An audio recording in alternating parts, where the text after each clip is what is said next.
గనక మన ప్రతి అడుగు దేవుని ఆలోచనను బట్టి వేయుదుముగాక.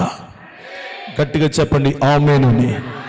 గనక ముఖ్యమైన విషయాలు, ఈ విషయాలన్నీ మీరు గుర్తుంచుకోవాలి. ఒకటి, ముఖ్యమైనది ఏది? విగ్రహములు జోలి పోకూడదు, అది ముఖ్యం.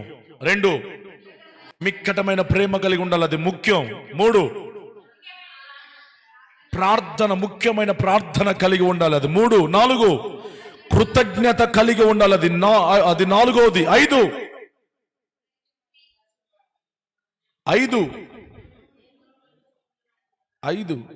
ఎఫెసీ 2:20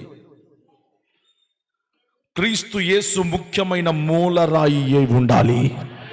అంటే అన్నిటిలో యేసయ్య ముఖ్యుడుగా ఉండాలి, అది 5వది. మీ హృదయాల్లో పెట్టుకోండి. యేసయ్యను ముఖ్యంగా మీ హృదయాల్లో మీరు కలిగి ఉండండి. అటు కృపా దేవుడు మనకు దయచేయండి.